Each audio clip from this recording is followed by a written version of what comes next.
and welcome back, everyone watching at home, and of course to everyone here for Gamescom. We've got a big crowd today. I mean, you saw it fill up right away as we were waiting for Game 1. We're already waiting for Game 2 now. We'll get to talk about the next game coming up. Of course, we want to talk a little bit more about CLG versus TSM, but the big highlight here is I think we need to cover this first, guys. SK versus Renegades on Cash. I mean, let's talk briefly about this. Why is this a big matchup for some people that may not know, especially Renegades and their strong points coming in to the Intel Extreme Masters? I mean, first off, they've already lost 2 lives. It seems like people are really gunning for them. I mean, it's good they've got like a cowboy logo there, so they should be able to shoot back. Yeah. But Cash is actually one of their strong maps, so I actually expect pretty big things from Renegades on this map. Oh yeah, I mean, considering how day 1 went for them, I think they got sort of unlucky when it came to who they had to meet on which maps. So now they get to meet a team they can beat on a map they're pretty good on. So this would be a great chance for them to actually build some self-confidence after what happened in day 1. And what I really am intrigued about is the fact that if they do win, I feel like we might be seeing that TSM Envy after that. Yeah, we could. I mean, it's a possibility where after this one, we've kind of gone full circle for the 2 matches. Envy's definitely another possible pickup.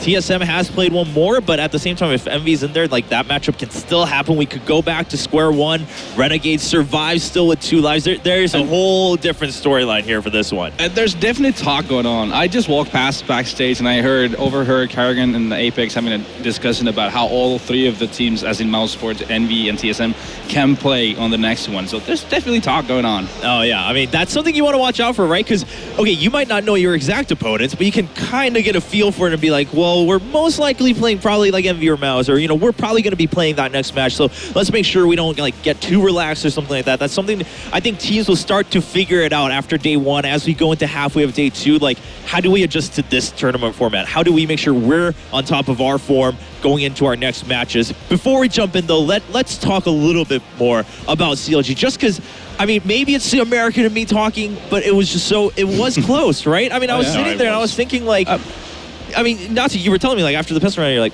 CLG should have this. Yeah, I mean, the positives. They had a really good CD going on. They had a lot of diversity when it came to the... Oh, look at that. A lot of diversity going on with their CD setups. They were not playing always passive. They were not always playing aggressive when it came to outer bomb site.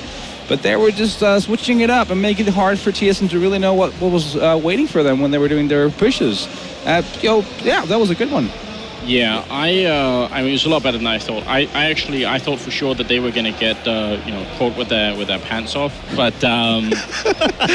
what actually happened was quite a bit different. It turns out they were really well prepared on train. Tarek went super mad on that game. Oh yeah. So much so that Lurpus was actually tweeting that maybe he could even be as good as, or maybe even better than Shroud. And whenever you get like compliments from Lurpus, you know you're doing something right. Well, that's for sure. It's a tough cookie right there. And it was really close in the beginning as well, so it could have like really gone towards TSM early on in the match. So it was along the lines of 4-4 and stuff like that. So they really like hold their fourth in the throughout the first half.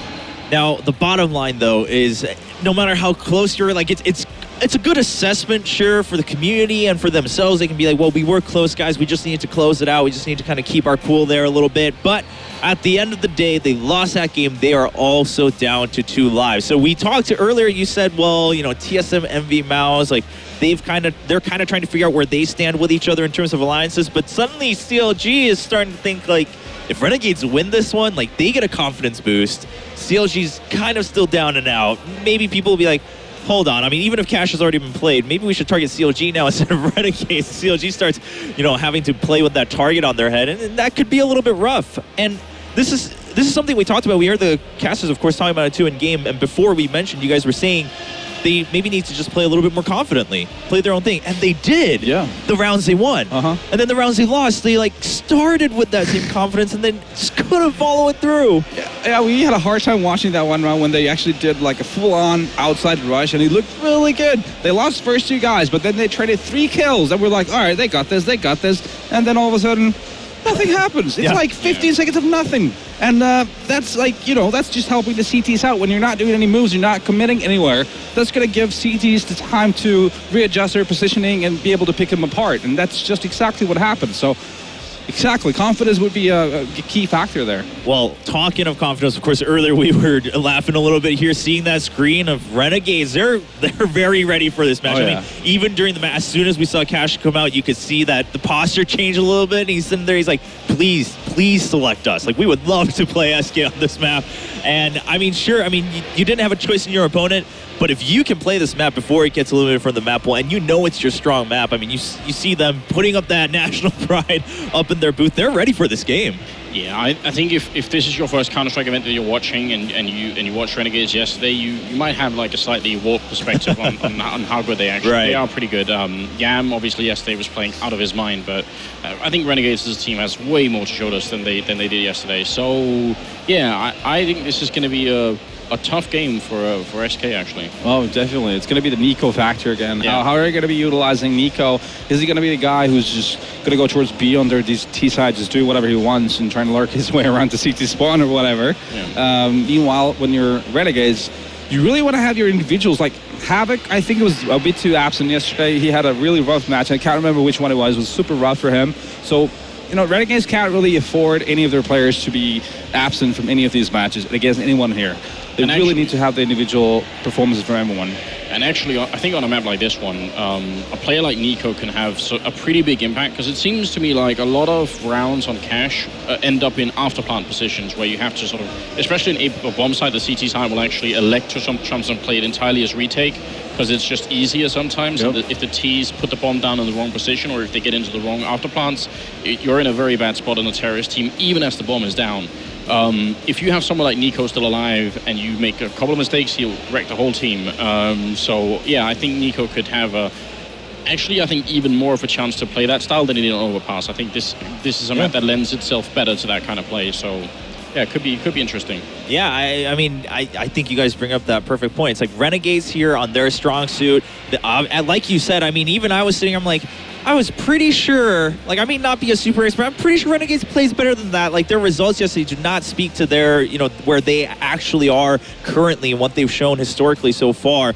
And coming in their first game of day 2, they're really eager. They're going to mix SK on their strong, but then there is that Nico factor. How is that going to play out? Because that was huge against CLG yesterday. And let's talk about, the results here. Do you think whichever team wins, we're going to see similar selections in the, kind of resetting the whole rotation here as we go into match 3s for most of these teams? Because almost everyone after this one will have only played 2 matches. Mm-hmm. Renegades will be playing their 3rd one this time. TSM just played their 3rd one.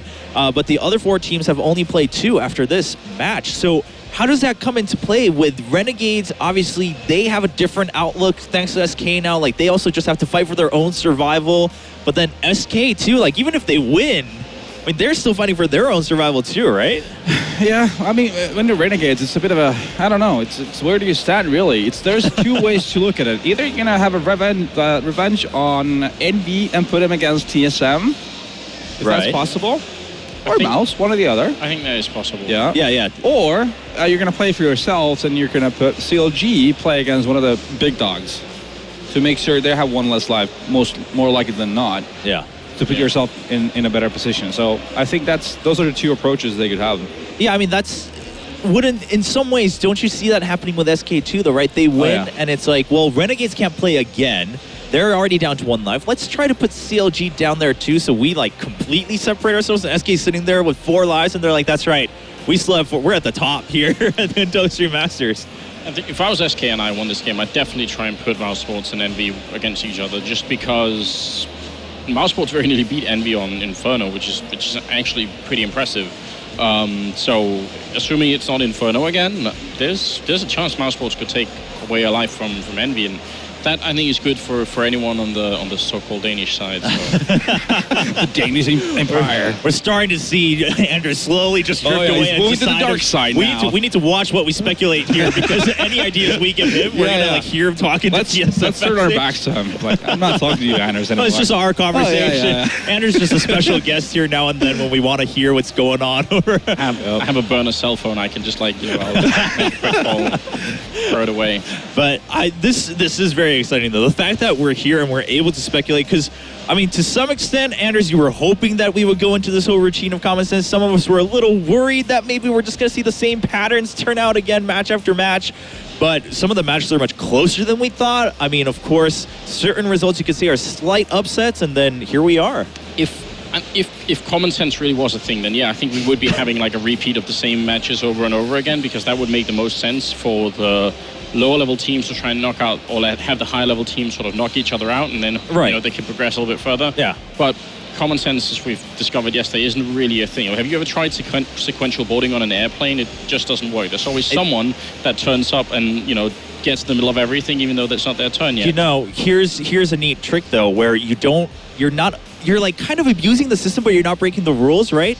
You stand as soon as you know everyone's boarding. But let's say you're like zone 3 and you board third, then you stand like right next to where the line starts, and then you just like slowly start getting into the end of the line when it's like halfway through zone 2, because they're going to call zone 3, and by the time you reach the gate itself, they're already accepting zone 3 passengers. That's a little trip for all you. I've learned a lot this summer. I've been traveling a lot on how to make myself the most comfortable. It's very selfish at times, but this is where I am. It's like battle out there. It's like war. Now you said that. Now it won't work anymore. Yeah. Well, I don't know. I feel like you're assuming that many people will remember that. Some people are watching this at like 3 a.m. and they're like, oh, that's brilliant. They get to the airport the next time and they're like, man, I'm zone 3. Just got to wait here the whole time. I have faith that I will still be on top of that system because I came up with it. I will be the master of that system of boarding airplanes. This has to be the most unrelated conversation we've ever had. No, this is related, though, because I actually want to wrap this around. And how this is related, because Anders is talking about, well, in a system where you know the system and you can try to game the system, yeah, you would think that, like, from a third-person perspective, whatever's the most logical from an outside point of view is how it should happen. But they're all human. They have their own goals, though, right? Like, they all want to win. They all want to survive. And you're like, man, at that point, do I really go for the long run? Because I just want to make sure I play tomorrow instead of be done on day 2. I have a dream wherein they do sequential boarding, but when you actually step on the airplane, they will check again, and if you've skipped the line, then they will send you at the back of the line. They'll just send you back and say, nope, you failed the test. I've had that happen, not to myself, but I've seen that happen actually to certain airports and certain airlines. It's very justified. Justice. Yeah, it's justice right there for airplane boarding. Okay, but well, no one here though is standing on the sidelines ready to serve justice, right? Other than obviously, of course, our amazing league ops team for any actual justice that needs to happen. But in terms of the system, it's a free-for-all. What I would like to see at this point, actually, because you're right, there is obviously that, are you playing for whoever you've grouped up with, or are you playing for yourself? And obviously, at this point, it makes sense to play with whoever you're grouped up with until a certain point. And then it actually makes a lot more sense to backstab them and say, well, you thought that we were going to put you up against this team, but now we're getting to a point where we'll just let you go and then we'll hope to make it on our own, essentially.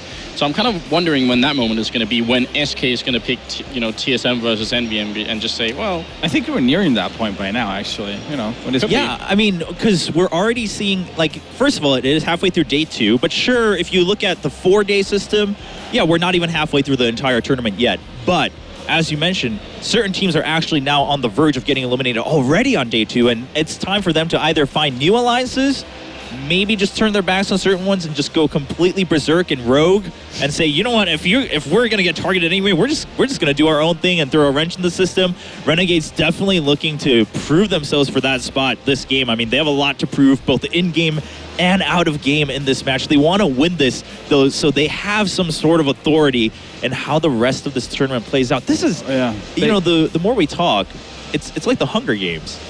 Yeah, but straight up. For Renegades, they need to start building that fear with their opponents. They need to start racking up wins to, make people doubt of picking them. Yeah, because after the 2 games yesterday, again, I mean, even if you've watched them before, maybe you're thinking, like, this just isn't their week.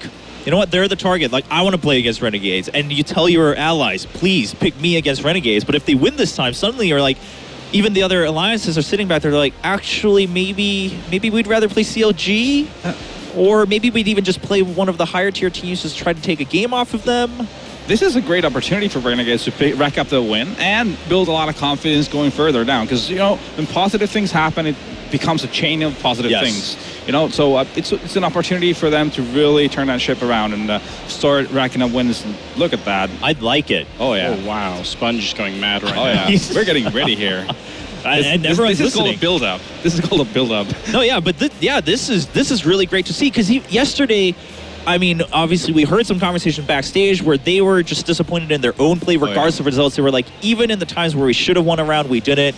They knew that. They looked a little bit burnt out yesterday, but They're super lively people. They're always Yeah. having fun, enjoying, and just laughing. And I wish this is exactly- desperately we had a microphone on. Oh, yeah. no, yeah, I wish definitely. we could have heard that because it looks like they're both seriously prepared and also having fun right Oh now. yeah, these are great signs from Renegades, to be honest with you. When you see that, you know, fun factor there, people are laughing and they're being relaxed, and it's body language is a lot about, you know, it tells a story always. Yes. Yeah, I mean, they don't quite have their backs to the wall yet, but they're kind of close Renegades. And actually, not just in Counter-Strike, but in general, when all your options sort of narrow to one, that can be really, like, there could be like a level of focus to that when you've got no more choice. Now, the only thing you can do now is win. So that's all. That's all you focus. We don't worry about the rest of the tournament or any strategies or anything else like that. Now you have to perform 100%. And Yeah, no matter who the opponent is, Yeah. no matter what map it is, at that point, when you're down to that last life, we might see teams suddenly just turn a switch and start taking those lives off of other teams that they might not have been able to earlier in the tournament. Yeah. Yeah, what could really change the game in the great scheme of things would be an upset. One of the CLGs, Renegades, or SK picking up a win against either an NB Mouse or an TSM. That could definitely change the outcome of things, like how this thing is going forward. I'm also excited actually to later on in the tournament when we see Envy play again to see if they're going to be able to replicate what they did yesterday, because obviously Kenny and Apex played super well, but it is a new lineup and consistency is always going to be an issue, so they could be having a second day where they're not as much on form, so I think that's going to be interesting as well to see. Yeah, I'm very eager to see how day 2 ends. Like yesterday, we kind of got basically a teaser, just a taste of what this tournament could turn out to be. And after this match, like I think whichever team wins, we're going to start seeing some changes in the flow of matchups, of map selections, and how teams start to think. And as you mentioned, I mean, you said you heard TSM start thinking about the possibilities. When we talked to them before day 1, a lot of the teams were sitting there like, well, we haven't had too much time to really think about the system because we're getting here, we're just ready to play. Yep. But they see what's going on and they're like, wait, this is something to consider. We can't just play the game. Like there's another game to be played here, and that's outside of the booth, backstage, before we jump onto the stage and get ready for our selection. And so we're getting ready for our second game of the day. Everyone at home, as you can see on your screens, it is going to be SK versus Renegades. Renegades down to 2. If they lose this one, it is really do or die time for them every single time. 1 life, that's such a scary place to be. But 2 lives, halfway through day 2, that's not too bad, especially considering that CLG is also now there, and maybe you can try to put them a little bit below you and put more pressure on that team. Renegades has some options now if they win this map. I'm very excited to see the result of this one. And also, the game itself. I mean, we talked briefly about it. Cash for Renegades should be pretty exciting into the knife round. It's like Renegades on the CT for this one. Yeah, when you're SK, you don't have a lot of pressure on you because you're obviously playing with a stand, and Katie is just only on a tryout basis. He's not still fully gelling into the team, so they're just, that can be a positive thing to an extent, especially when you're playing a team that is on a similar level as you. Yeah. Well, all right. So Renegades takes that knife round. Ladies and gentlemen, get excited. Can Renegades get that first win and throw a wrench into the system here at the Intel Extreme Masters? We'll find out in game number 2 of day 2. Awesome stuff then. Renegades versus SK. This is going to be a fantastic spectacle because, as it's been already highlighted on the desk, these are the kind of question marks surrounding this. Like, you look at the other 4 teams and you're like, okay, I can see where that kind of breaks down. You can see that top 3.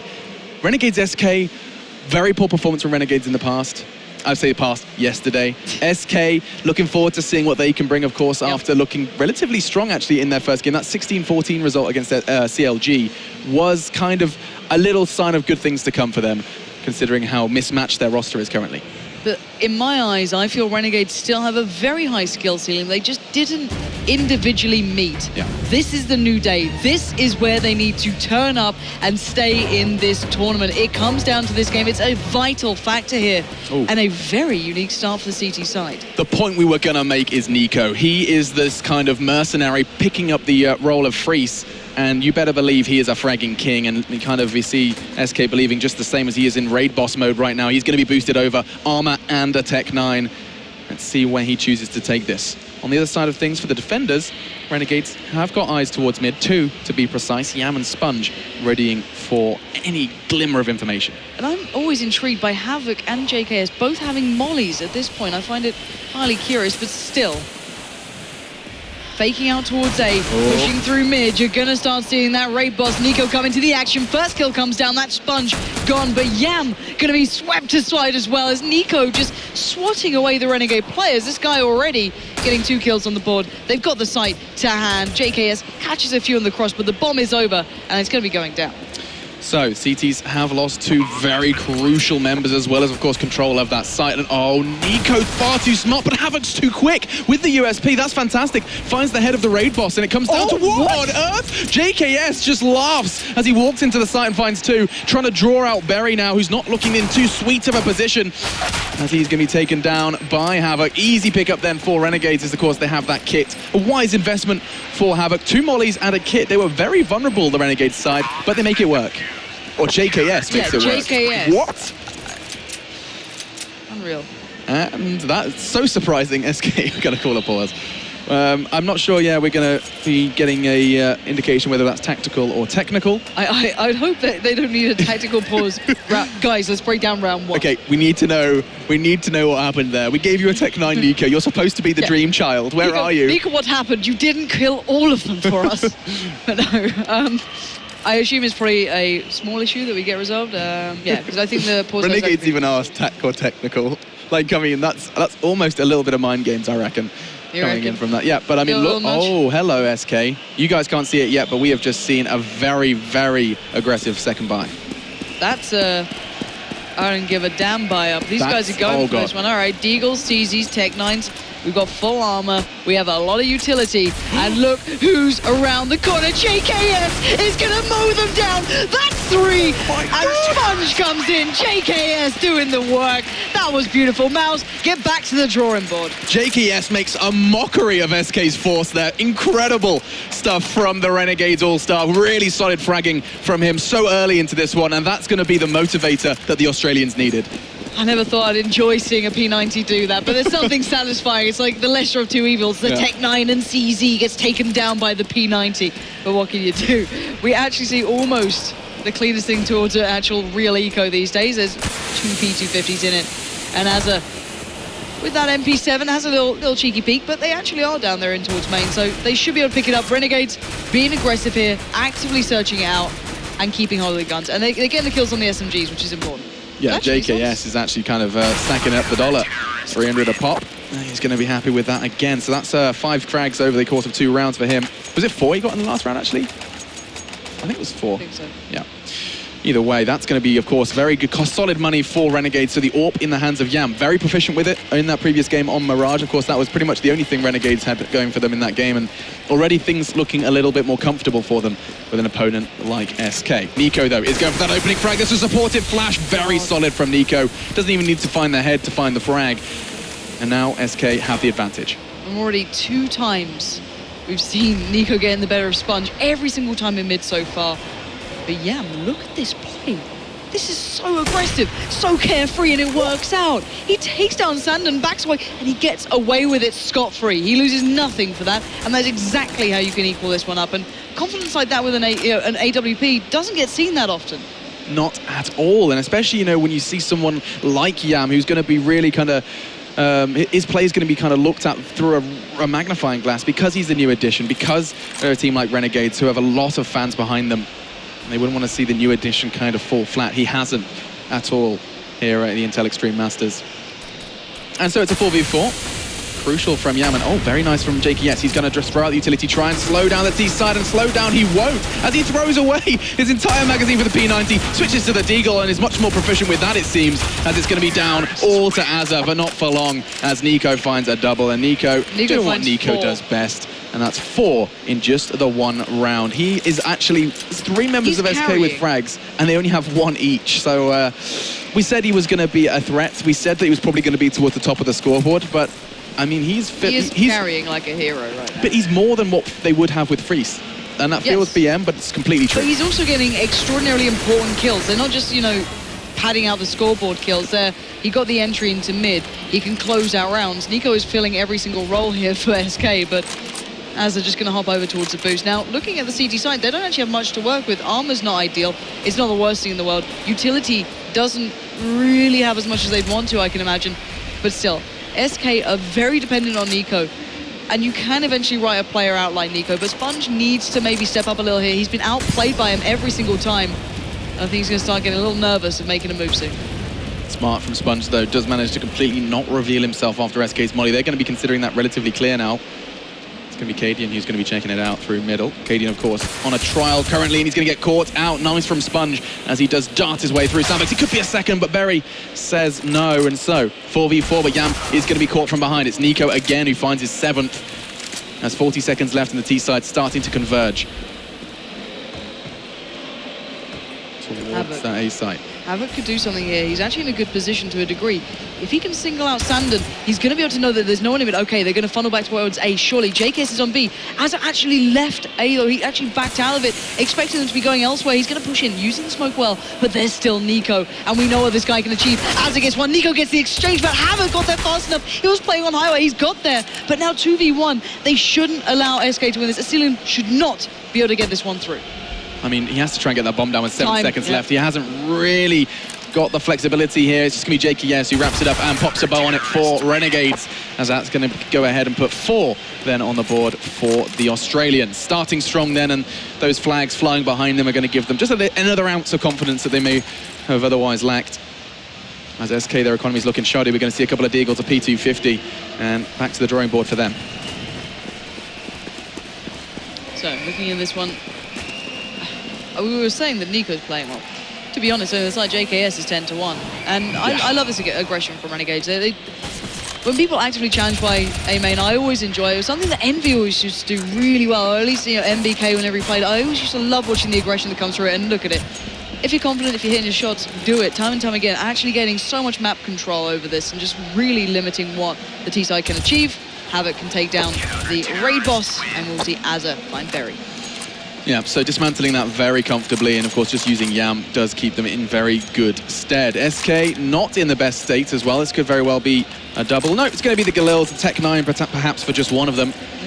And it looks like SK, they do not want to see a 6th on the board. Of course, this could run away from them now. If they lose this round, if this falls away, they're not going to have anything, they're not even going to have a leg to stand on.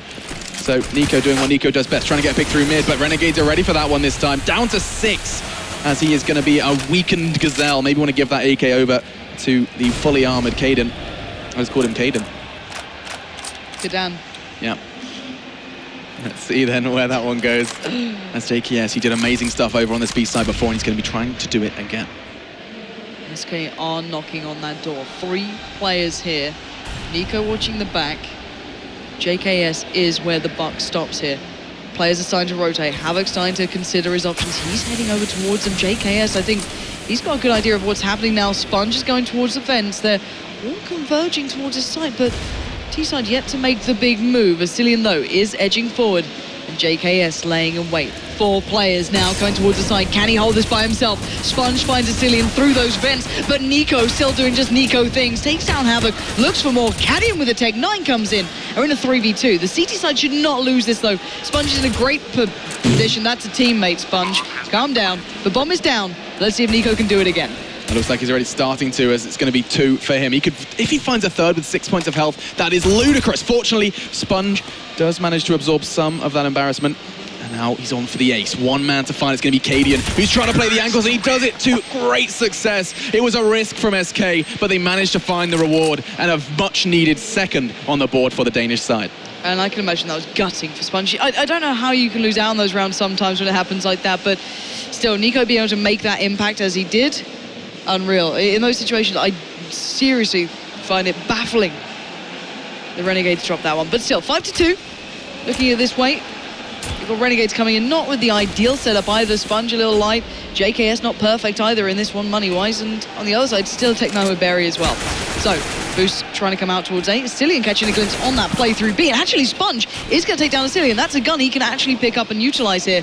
I don't think there's anyone else by B. Yeah, Sponge is off on a collecting mission right now, and SK are going to start going towards the players who have the guns. That's big from Havoc as well. The one man who was left to his own devices, Nico, of course, it's something we've seen SK do time and time again, did get caught out, and now the remainders of SK are going to charge into the site, and oh my lord, Azza has fluffed his lines. That was his for the taking, and now a Tech9 for Berry, but full weapons for everyone else are trying to make this push happen, but Havoc has something to say. Oh, he did do well. He took down Kelly, now leaving it once again in the CT side advantage.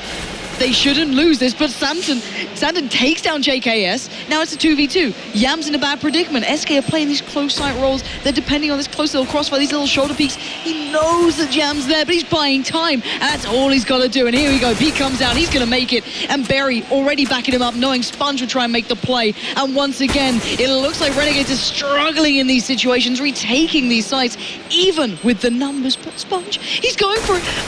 Oh my they God. just about got the kill then, Sandon. That must have been to the final second on that defuse. But it doesn't matter overall, because SK do close out that round. They get the win. And once again, Renegades dropping these situations, I just don't feel they should. And SK demonstrating that they can win rounds without Nico. That was another important factor, considering they were 5 versus 3 at the entry of that site. Azza, he's going to be kicking himself. That was all on him. He was in that kind of maniac boost. We see him time and time again. And going to see what Nico can do through mid. He's going to easily find the head of Yam. No problem. He just walks out. They realize the economy for Renegades is limited, and he's just going to be picking apart the unarmored Aussies.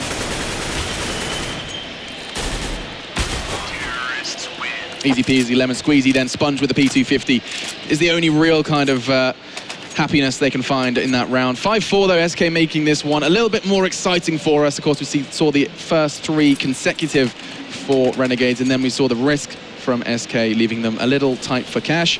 They've stabilized, and it's time to see where this game takes us. Of course, Renegades putting rifles in their hands. No helmets really, bar JKS for them though.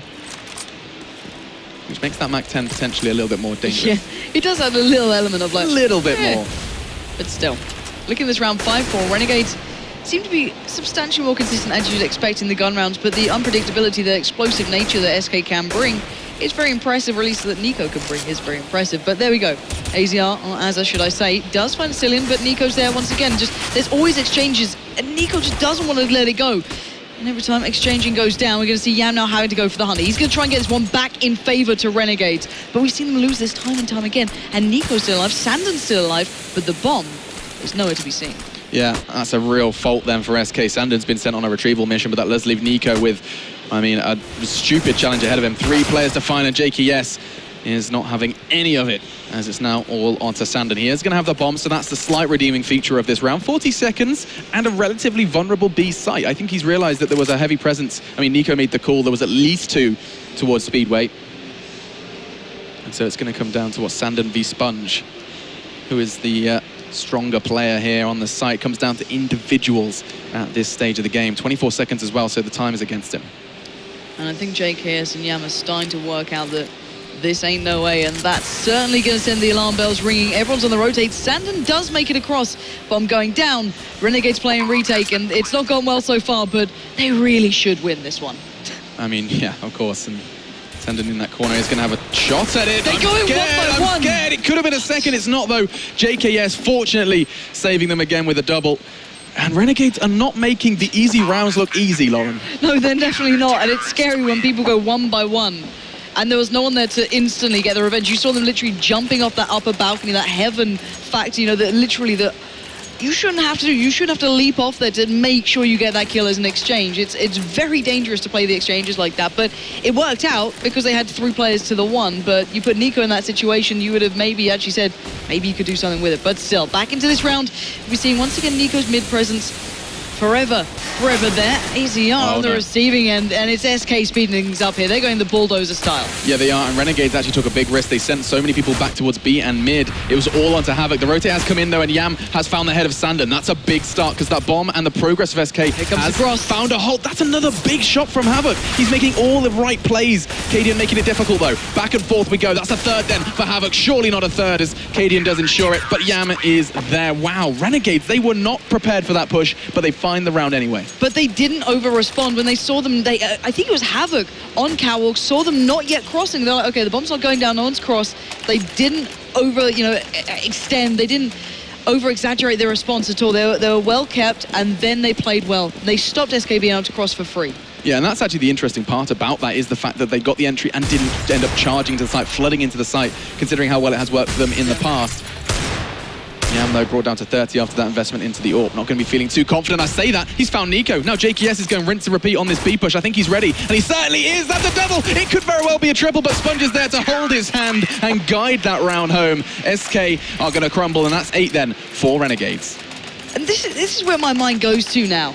I look at SK individuals. On T-side, I feel as an individual player, you can have so much burst factor because you're making the moves. As CT, you're responsive. So I feel that if Nico's not being able to make himself this really vital factor on the CT side, SK are kind of screwed here because no one else is really having this big performance. No one else, in my eyes, is having that big standout moment. However, 1 point exchange going down just kind of cleans the slate, but it looks like the T-side are trying to take mid-control. They are looking towards it. And I say the T-side, it's Nico, and now B is extraordinarily vulnerable. With 3 players left standing, Renegades are down to very few options. Yeah, and the bomb in the hands of Berry is on the way towards B as well. And it comes down to what Havoc can do. I mean, he's been incredible. He's been instrumental in keeping A safe and sound. Now he's the one that has to fill the shoes of his colleague, JKS. And you can see there is an SK presence in mid. So the rotate through vents is out of the question. Holding the perfect angle. Asilian's about to walk straight into this crosshair, but he doesn't find the frag. That's big from Asilian. As just the 2 remaining Australians realize it's best to keep those weapons and those nades and absolutely all of that investment safe and sound. Is SK going to be gifted this one? And I'm wondering if they're going to take their time with this plant. Yeah, so Nico's actually been able to roam so far ahead now. They just unleashed the rabid dog. It is. It's like unleash the hounds, and Nico just comes like flooding out. And on the other side of the door, just to his left, both players are waiting. Now Nico is checking every single corner, but to his left and to his right, Renegades are waiting. He's going to check that. Wait, they're shutting the door on each other.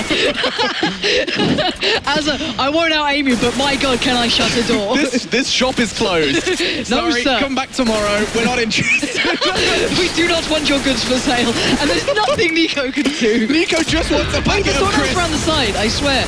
It's Berry going around the other side. Berry's at least going to find Yam. Oh. But Nico, Nico knows he gave it a good go. Brilliant. Azza was just spamming his clothes key. He was just desperate, trying to keep the door. It horrifically reminds me of the Forest clip. I think it was on Nuke. It was like this very infamous clip where just Forest is just sat there like shutting the door every single time. Stuck. It's like, Door stuck. oh, lordy. But anyway, back to the game. It's a full-ish enough buy from both sides, but Cadian this time takes advantage of Yam's aggression that we've seen time and time again, giving that opening frag over to the T side. And now, well, whether or not he wants to play with that door again, I think he's just getting revenge. He doesn't want to spray anyone on the other side. He hates that door. Screw you. It's a rivalry now. It is. But still, SK have the opener now. I want to see where they take this. Yeah, and that's the interesting point, is the fact that RNG have been kind of keeping a real comfortable hold on these rotates. I mean, occasionally they've been caught out by SK, but most of those rotates have actually been successful. And Havoc has got a bunch of merry men to assist him here, as you do see the flash in. They're trying to keep SK on their toes. Oh. And again, Nico's the one trying to find the entry. There's so much responsibility resting on this new addition. I think Havoc knows that, though. He's heading through mid as well, and JKS is going to be making the call very, very soon, as he is well and truly aware. Great flash again. This time not going to catch anyone, but he does catch, I think that was the chest of Asilian. And Havoc there to babysit. He is everywhere. He's a rash on cash. Oh, God. He actually is, to be fair, absolutely flooded throughout this map, and Sponge will close down towards Berry, and Renegades doing a marvelous job. But the crossfire they set then was very impressive. Havoc just came in at the perfect time. You saw JKS was just waiting out, playing calm, not over peaking, not over challenging, but drawing the T side towards his attention. And then Havoc, of course, peaks, and you get this beautiful crossfire that allows them to do what they do. Now, all that aside, we are still coming into the final round of the first half here. And if Renegades get a 10-5 scoreline, I think they can be pretty pleased with that, considering how the start of this game went. Oh, 100%. They'll be happy to see that double digits on the CT side. And It looks like actually something different has been thrown out from the T side. They're just again sending Nico towards Squeaky. That's something they want to keep kind of relatively consistent, but everything else has hit a bit of a standstill. Well, let's bear in mind, Renegades 9 rounds right now is more than they've achieved in every other single game so far. So, you Combined. know, yeah, combined. So they're improving, but this is what Mouse did before, and it worked very well. They kind of fake the presence towards A. They then put a lot of pressure towards mid, take over control, and then Nico goes on a rampage. So if they can do it again, if they can make him find some of these shots, but to be fair to Renegades, they're kind of leaving mid now and just playing from the side itself, saying, all right, you take it, and we'll just stop you at the end. I'm not going to probably out-aim you in mid, but I'll certainly take the challenge on the side. But Cadian finds Havoc so easily then. Yeah, and that was really nice from Sponge as well. You said that they've kind of given them the control of mid, and it does give SK a little bit of flexibility. I think Sponge realizes Connector's a problem, and he has got his eyes towards Berry's location. As soon as I say that, I think Azza's made the call. There was a smoke out from the SK side, or at least something, footsteps, a tell. Berry's enabled Berry to sneak up on Sponge, but too quick, and not enough with the Galil as well for Berry. Now it's all onto Azza. He messed this up before. He's not going to make that same mistake again. Nico is close, and I think he knows it. Azza, that's two. He's not going to need to find the third as Sponge does it for him, and 10-5 on the half. Renegades telling us why you guys helped them with that cash pick. This is massive for Renegades. This is exactly what they needed. They are a confidence-based team. When you're having player performance issues, when players like Havoc are quiet, when they're not having the impact that for. Yam has outstanding moments, but isn't the player that we've seen in previous times. But in this game, we're starting to see that little bit of flair. Now, of course, you can't say the opponent's SK are in the same caliber as your MVs or TSMs to challenge out even one-for-one aim-wise, but still, if Renegades start playing well, they start getting confident on this half, you will assume they can close. And if they do close, of course, this will be the first life lost for SK. And as said, I wouldn't be surprised if we see a whole lot of SK lives lost today. Yeah, it'll be a spiral, I feel, today. If it starts going south, I think it's going to fall very quickly. Yeah, but I mean, they looked so good on paper when you look at the kind of summary of yesterday. You're like, hang on, SK at the top with Envy? What's going on? Of course, just playing that one game does that to you. Here comes the push, though. Looks like the pistol round is going to be a very quick rush from Renegades, and they're not checking the corners. This is awfully still behind, and finally the silencer from Berry doing a fantastic job there, but it is down to a 3v3, and that bomb's going to be going in.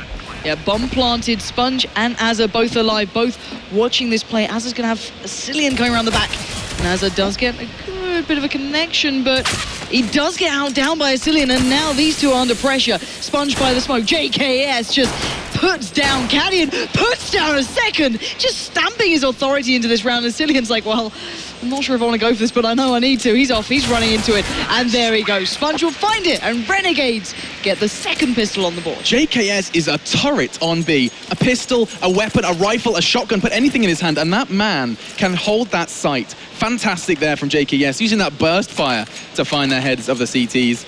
And that's going to put 3 SMGs and 2 rifles then for Renegades. Really favouring the MP7. Let's see where they go with it. Kind of interested in this one. And looking on the side, you've still got the Deagle's Flash's armor with SK. They've not gone lightly into this. They're certainly going through, and that's 2 tags from the Deagle. Yeah, probably sighing a little bit of a relief then, saying, all right, Nico's down, let's go, boys. Let's take that B site, and they're there. You've got the bomb almost crossing JKS a little late to that party, but he's going to get that one down. And now looking elsewhere, Havoc in a great position. A fantastic position as well, because I'm not too sure SK are aware of his location. He's going to enable him to find a lot of damage onto a Sandon. Not enough, of course. Sandon did have that body armor, and MP7 from that range is never really going to be enough against an opponent like Sandon. Cillian, though, coming for the 5-7. He's not up to too much, as that 10% health isn't going to do enough. Spun through. The flash has no problem. And there are 2 remaining SK members are cowering, hoping to take that Kevlar into the 18th round. All right. Nope. Apparently now, with SMGs, MP7s, MP9s, doesn't matter. You can do tap shooting with it just perfectly. He just laughed at the fact that he didn't have head armor and found it. As Sandon with 2 is probably gonna get just enough time to get away with that one. 12-5 then the score, as Renegades are looking like a polar opposite of what we saw from them yesterday. Yes, it was Mouse and TSM. This is SK Gaming. There is a difference, but already this is what a team on 2 lives needed. Yeah, Renegades was starting to get back to the wall. You've got to fight for survival, and look at SK. They're completely stacking out this B site, and Renegades are walking into it. This could be a disaster. Could, most definitely. There is only one real threat, and that's going to be Sandon with that armor and a 5-7, as well as the utility. He has the flashes, and he's holding that perfect angle. They didn't check it once, they didn't check it twice, and that's 3! kills! Insanity! insanity from the Dane, and now all onto Havoc and JKS to piece this one back together. But look at Havoc's position. He's round the back here. Cadian now's going to find out the alarm bells are ringing. They've got to deal with Havoc, but then keep in mind JKS, and now one by one they're starting to fall. But Nico with that USPS coming into the action, but now Havoc left in a 1v2 position known. Can he do it again? It's time to find out. He's been really hitting his shots so far, and he is going to be dispatched of by Nico with just a USP. A round SK had no right to win, and Sandon pulls his team back and says, we're taking 6 and we're taking more. And my God, do they do it in some style. And it's a ballsy play to stack B like that and say, all right, no, we need to do this. Look at the scoreline then. It was 12-5. It was almost looking a little bit weary, a little bit beyond what they maybe could have turned around. But no, they pull it back on the brink. They pull it a little earlier than maybe classically thought. So now let's see what they can achieve off the back. They're on CT. They can start building. If they get that economy going early enough now, or at least building strongly enough now, maybe they could do something. But if this is going to be an A play coming out, Sponge is kind of sitting in the position that I know that you can get these smokes going from. So to me, it may be an A play, but let's find out. That nade's going to find Yam. Cadian now going to be swamped, but he deals with it well. JKS goes down, and they're keeping them at arm's length. But Sponge is backing away, and they're actually all going towards mid. No, he is going main. Sandon's going to be now surrounded, and actually, if Vasilian doesn't land these shots, there could be trouble. Fortunately, Sandon's going to kind of take up where he left off the previous round. He's going to find 2. Yam and Sponge, the 2 remaining for Renegades, and I think they realize... Yam's got a gun as well. With the bomb down, that's a very successful round then from Renegades, getting the bomb down, even finding a frag as well. As I think that may very well be all she wrote. Sponge with a Tech 9 and a Dream is narrowly close to taking down Berry. Not going to happen though, and that's going to be 7 then for SK. A little bit tentative, but they got the plant here for the T-side Renegades. There's always a silver lining. Yeah, they did fairly well out of that. They got the gun away. They did get the plant. It's not the end of the world. They're fine. They're still on 12 rounds. They're okay here. For me, my attention right now is with SK. How well can they now start building against a fully bought up T-side? Now, question is, do we see the ult going out to play? We do. Yam is going to purchase with this one, so we will get to see that Cadian against Yam kind of battle go down. Now, Yam had a brilliant game before. A couple of moments that were really outstanding. I want to see if he can make that a consistent factor here. Yeah, it looks like Sponge is going to be the first to receive Cadian's ult straight through on towards Sponge. And it doesn't look like it's deterred Havoc. Look at him go. He's straight up towards Highway, and he's going to be taken down. Very nice from Asilian, as already SK taking 2 stern advantages as Yam has taken the mantle. He's going aggressive, and this is something Yam's been doing time after time, and he's been getting away with it as well to great success. It's going to be Cadian who makes his whereabouts known, but it's not going to be enough. Goes for the no-scope and finds him, but in the meantime, that's 2. Not going to find the 3rd, but he goes aggressive and finds frags every single time. Yam. It's great to see him have confidence, not, however, when his team are crumbling around him. That could have potentially been a little bit special. It could have been. The one thing I want to say, though, to me, Renegades, I haven't seen enough of their gun round, so I don't want to be too critical, but they don't seem to be as... They don't have that synergy that they seem to have in other maps sometimes. It seems very loose. It seems a very loose playstyle. Whether that's SK catching him off guard, bearing in mind, Cadian even killing Sponge in the last round like that. I think there was 4 smokes between them, and he still, luck of the draw hits the shot. But... I expected a little bit more from Renegades. I was hoping to see a little bit more kind of refined plays. I think you're right, and I think there is a danger here, which I'll be interested to know, in the post-match, where their heads are now, because Cash is a map that everyone, time and time again, they'll say it themselves, is a map that they're good at. Okay, yes. They've got good. Some of their best results against higher EU teams is on Cash. That's where the problem lies when they go into this one saying, okay, we could beat SK on other maps, where against SK on Cash, there's that overconfidence risk, which I don't think Renegades are a team that will regularly fall foul to, but there is potential when rounds start going against them that they'll be like, it's Cash, it's against SK, where are we going wrong? Well, it's going to be the factor here, and it's going to be a hard question to answer, and you're going to have to Checking your corners is a start. I mean, just thinking back to Sandon and that insane play. It's something that's caught them off almost a couple of times now, which is kind of surprising. And I don't know. We're going to have to wait and see if they can pull it together here. It looks like they are almost ready to get back underway into this one. They aren't going to have a great deal of money to be worked with into this round, just incoming, at least on towards the T side. So if they can get a plant, a couple of kills, take away a couple of guns, perfect. And you have to remember that, Cash is not a map necessarily that SK are crazy comfortable on. The most recent result we saw on that map for them was in the APM.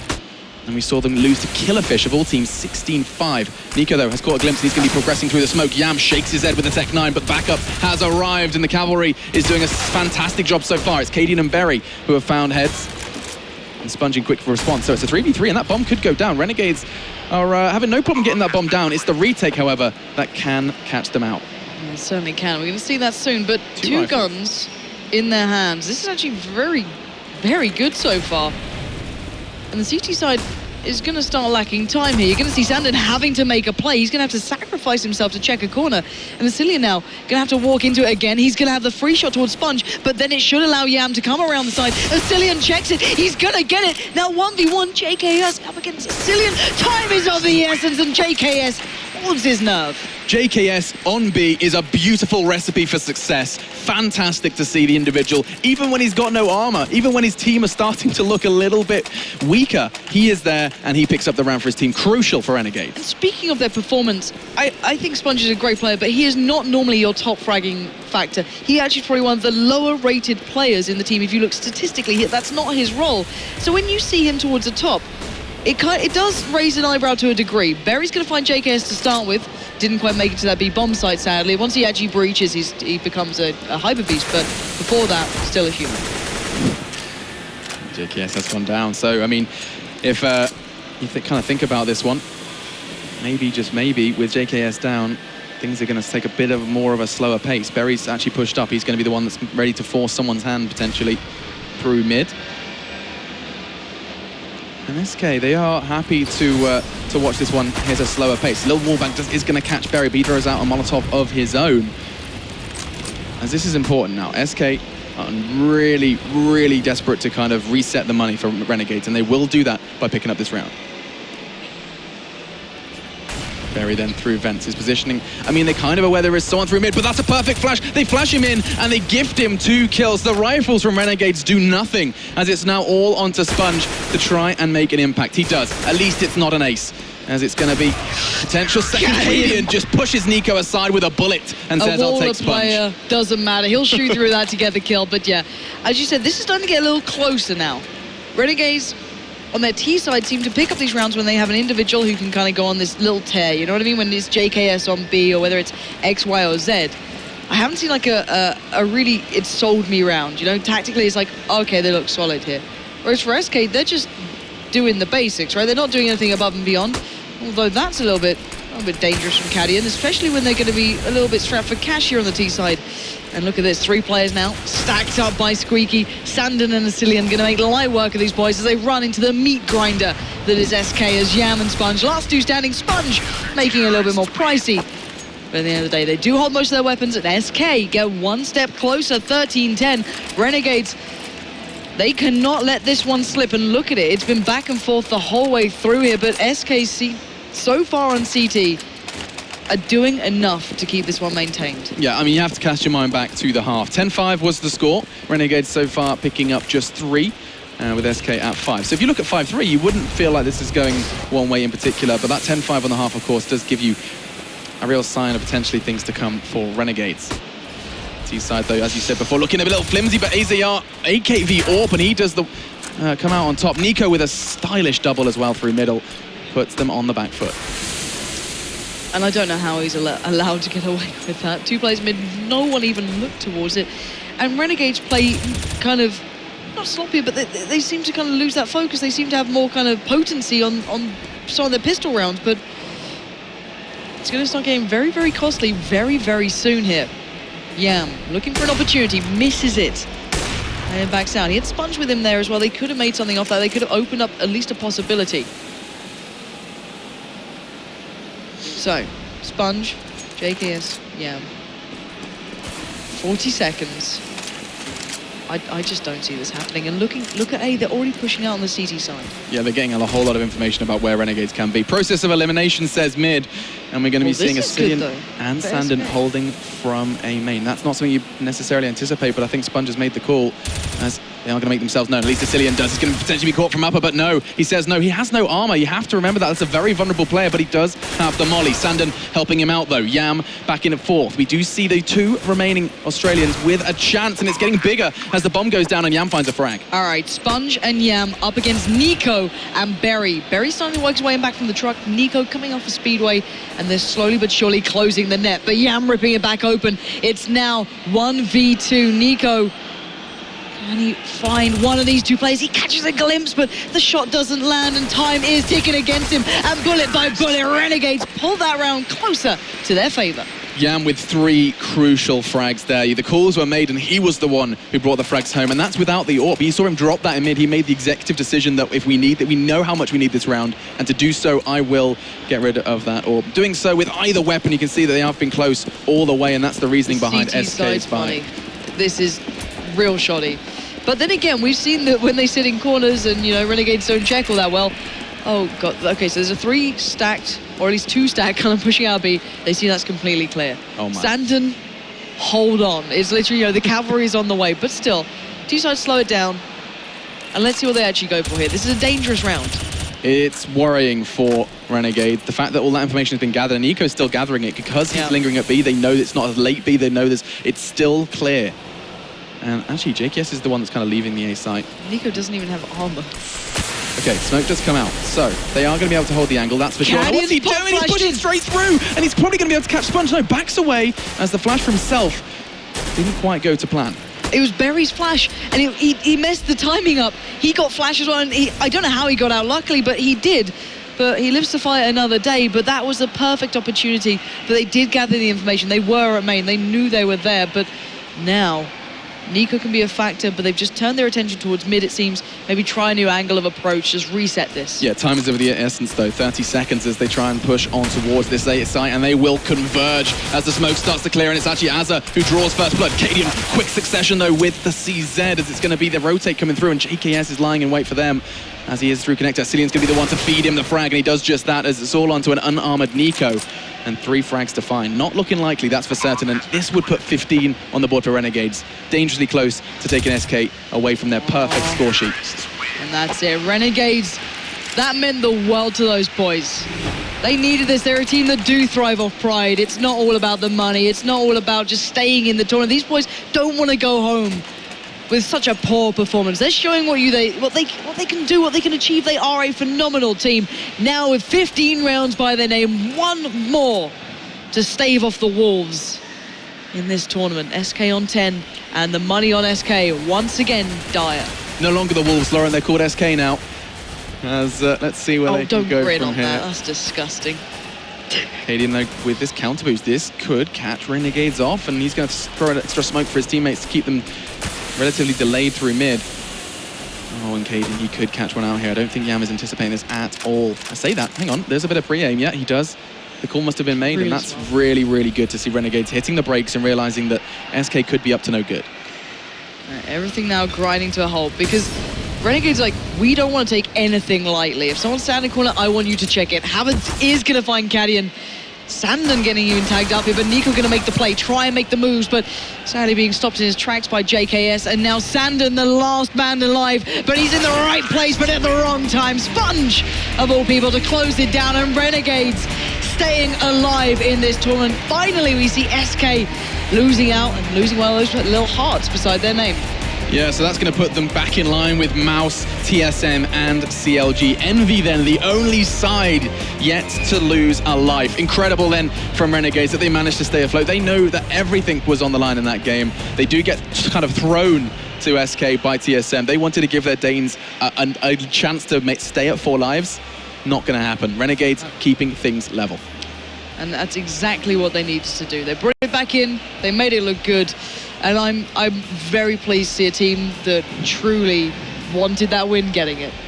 Yeah, let's see how the desk felt about that one and see if Renegades are going to have a big smile on their face as they're going to have choice of the next map. That's right, Alex. They are super. I mean, you could see that they were just fired up. I mean, throughout the game, because they were doing well. I mean, they had the lead, but then winning now, that's got to feel so sweet for these guys from all the way from Australia. The Renegades team now for the first time in this tournament here at the Intel Extreme Masters has a choice in, well, selecting one of the boxes for the map, but then selecting who plays next. Gentlemen, what's going to happen here? I mean, who are we going to see play next? Does Renegades have, because they've been the target by a lot of these teams, maybe almost all of them. Story is apparently they're having a bit of a pact going on with Envy. So how's that going to play out? Are they gonna put Envy against CLG to play in Renegades side, or are they gonna put TSM and Mouse play one another? How's that, But then Envy also showed up late. Maybe Renegades are gonna think, well, That's true. I mean, we hear that Envy was still cheering for Renegades, but it might be a little too late, right? Yeah. We're just trying to, I'm sorry, Patty. I'm so sorry. Maybe they're just thinking, look, I mean, if you're not going to take this seriously, then we'll just find a different partner. But at the same time, I feel like turning your back on Envy right now with how they're playing, it's a dangerous move. I mean, you still have two lives. Like, I think if you're Renegades, you want to try to stick with someone that could be in your favor. You're better off. You are better off with an alliance than without one. Definitely in this situation. Honestly, though, we've just got to say that was a really sick performance from Renegades. It was. JKS and Sponge played their hearts out, and it was a delight to watch. JKS on that B bomb site was almost unstoppable. I'm super impressed. That was actually just beautiful to watch. So they definitely deserve to walk away with this victory. Yeah, I think the main difference there was how SK being a mixed team, they don't have as a diverse strategy book to go with, and you could see the difference there. You saw that was a good pause by Renegades, assuming that was a tactical pause. I think it was. Yeah. And then they opted to go and play more towards middle and take a mid control, and then after that make a decision on what they were doing. And it felt like SK were kind of like they didn't have the same diversity. Yeah. Well, I mean, it does sound like the teams are ready, so we'll get to talk more about the game for sure. But I think Renegades is pretty excited now. They're just waiting, biding their time. They're like, well, who should we throw under the bus? Because you guys have been trying to get us out of Cologne as fast as possible, but we're here to stay, ladies and gentlemen. It's time to find out. Renegades, do they have something out against the other teams? Are they allied with Envy? Let's find out on the stage with OJ. Indeed, thank you very much, Chobra. I am with a very hyped up Sponge right now. What a game. Thank you very much. That was more our style today. We played a bit more confident and we managed to get the win. So what was different today? I mean, you played fantastically there. What was different today from yesterday? Yesterday we were bystanders. We were just watching the day go by. We weren't our normal selves. We didn't play our normal style. The good thing with us is we're like a wildcard team. People don't play against us very often, and we can come out and we can surprise them. Yesterday we tried to just play the game. We didn't do anything that we'd normally do. We didn't get passionate. We didn't get involved, and we lost quite significantly. So what did you differently then? What did you do differently coming into today? Got fired up. Just got fired up. That was it. We didn't change anything gameplay wise. Just ourselves getting in the game and being pumped up. And how did you do that? Yelling at my team and getting in their heads and telling them we always play our best Counter-Strike when I'm yelling like an idiot. So, yeah. So there was plenty of yelling. How annoyed are you that maybe there was a feeling from the other teams that you were going to be the whipping boys? There was a feeling they were picking on you. So I actually think that Envy put us up against Mouse in the second round out of respect. They thought that we would have a good shot against Mouse as opposed to SK or CLG. So I took that as a positive thing. But we got slammed quite badly and we let them down. But after that, then we got looked at as the whipping boys because we had the least amount of lives, and then people just were going to take points off us. But we turned that around now. So what would you say to the other teams looking at you going on in this competition? The French-Australian Alliance is coming for you. The French-Australian Alliance. Talk me through that. Can we know a bit more? Because we saw you chatting into Happy's ear a little while ago. Well, so right now, CLG, SK and us are in our own little bottom tier bracket. We're the teams that are going to get picked on and probably be the ones to try and get knocked out first. The other three big boys are like, obviously, they're trying to keep their lives for as long as possible and trying to avoid each other. So if we can feed Envy, the easy teams, and they can feed us, the easy teams, we last longer and they knock out other teams for us.